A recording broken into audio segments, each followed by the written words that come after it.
What's up everybody, welcome to the video. It's Hazik and this is Get Ziki. Today I'm going to teach you how you can achieve your L-sits.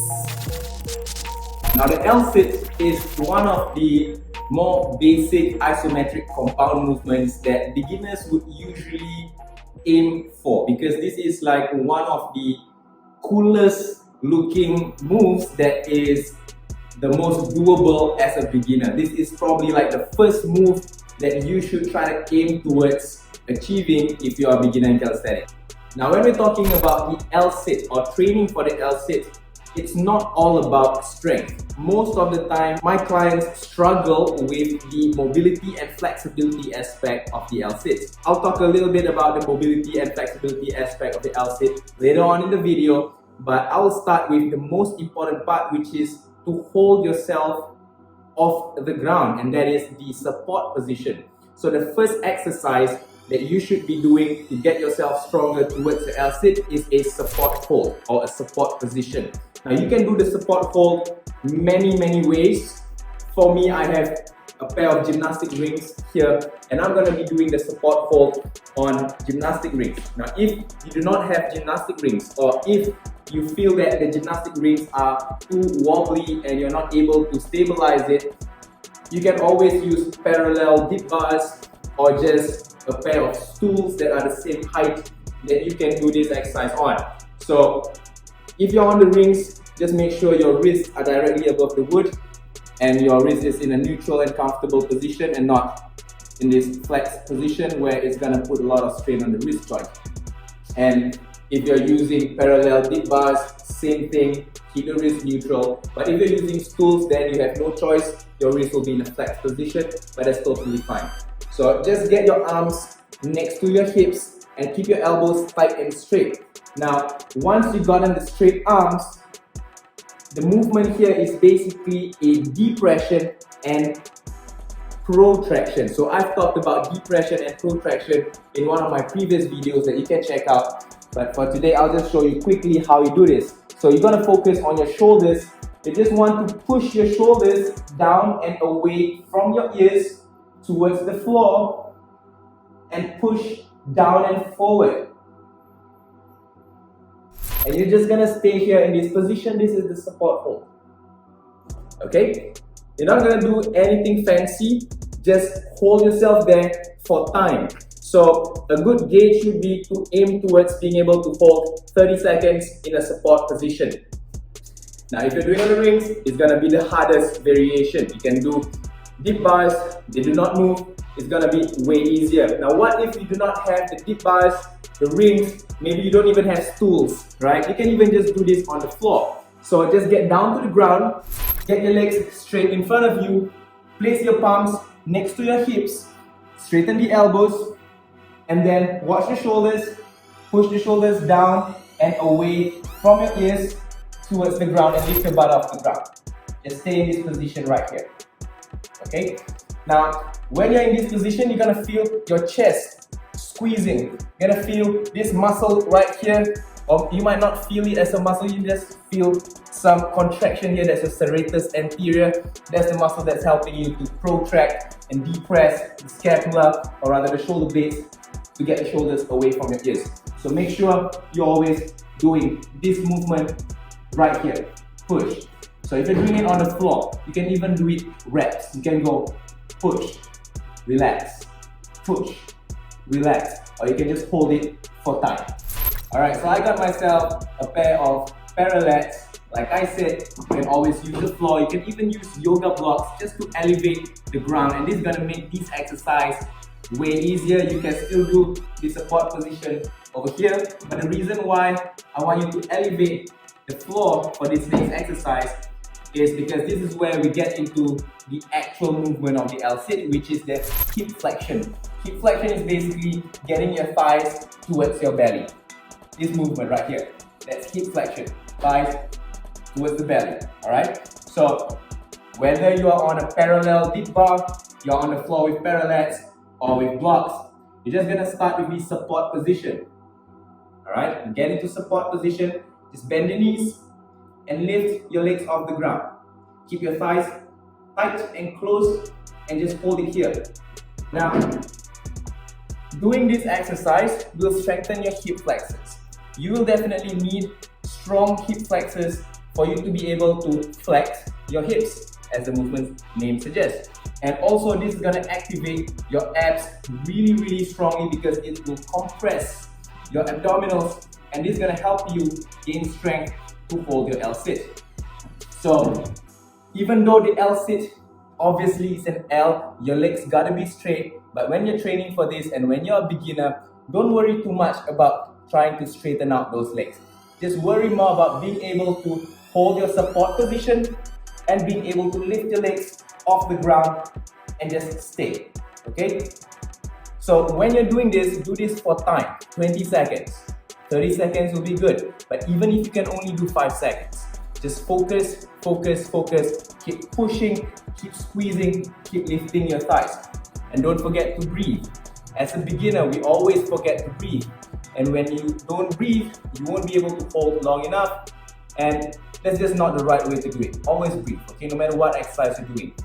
When you're doing this exercise, if let's say you are not strong enough to lift both legs off the ground, it's totally fine.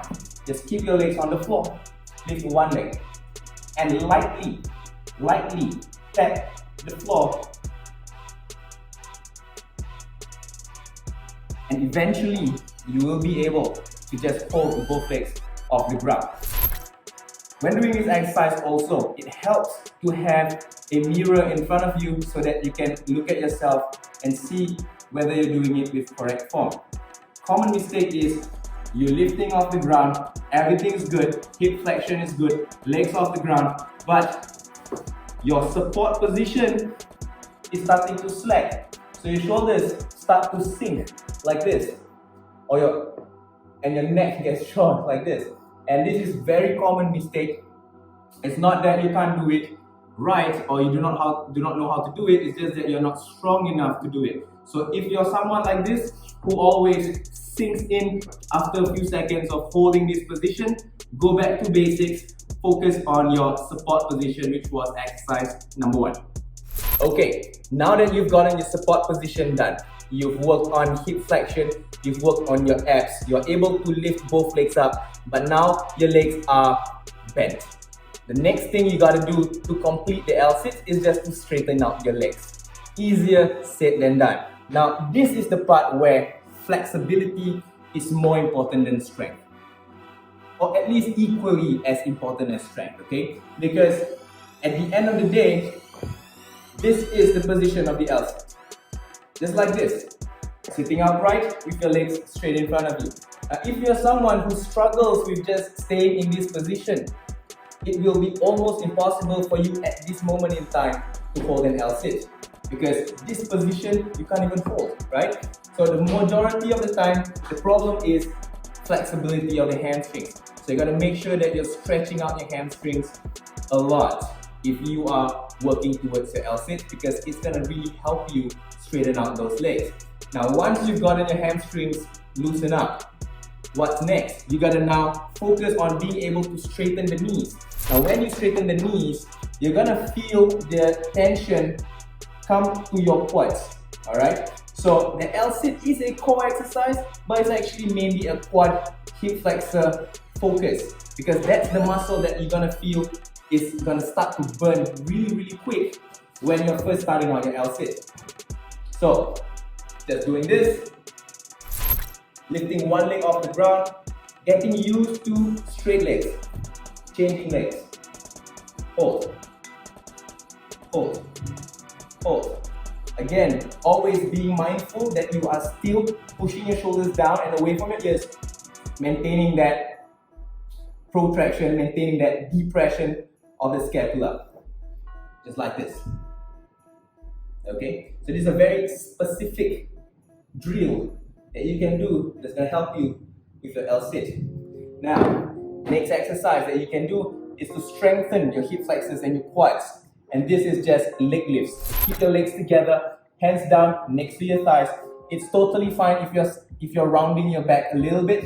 The focus is the quads and the hip flexors. So just lift, lift, lift, lift, compress, compress, compress, compress, and relax. And you're really gonna feel the quads, hip flexors, abs, all working together.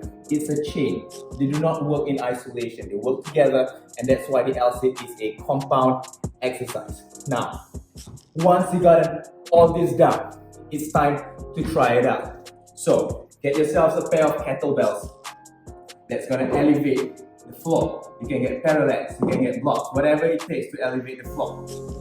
What I want you to do is to just hold your support position, lift your legs, and start to poke the bag. I call this poke the bag. So just lead with your toes, straightening out one leg at a time, really slowly. Okay? Now, do not rush when you're straightening out your legs. Do not kick your legs out until you fall back. Just go slowly. If you feel like you're about to fall, let's say you straighten your legs and you feel like you're about to fall, then you've pushed your legs forward way too much for that point of time, for your current strength and ability. So just go, just like this, a little bit, a little bit, a little bit. And sooner or later, you'll be able to push it and get one leg totally straight. And once you can straighten that one leg, focus on holding one leg out for time. So hold it for time. Hold it for time. And make sure you're holding both legs equally. 5 seconds on this leg, 5 seconds on the other, and just keep going. Because we do not want imbalances. We do not want one leg to be stronger or more flexible than the other. Then your L-sit is going to be lopsided. Okay? So practice all these movements, drills, and exercises that I just shared with you. And I promise you, you're definitely going to see results in your L-sit game. And you're going to take your calisthenics to the next level. I hope you found that video really helpful. Click the like button, show me some support, share it with all your friends who you know are working towards their L-sit or are beginners to calisthenics, because let me tell you guys, once you unlock the L-sit, the feeling is beautiful. It feels awesome to be able to do an L-sit, and from the L-sit, it's really a gateway exercise or gateway movement to many more advanced calisthenics movements, and that's going to make calisthenics super fun for all of you. Okay, if you're still here watching the video all the way to the end, I appreciate you so much. If you haven't subscribed yet, subscribe and turn notifications on, because I release a video every single Monday and you won't want to miss it. Leave a comment in the comment section below if you would like to see more how-to videos or workout videos, and I'm going to do my best to share them with you every single Monday. Till then, until I see you again, get out there and unleash your fullest potential.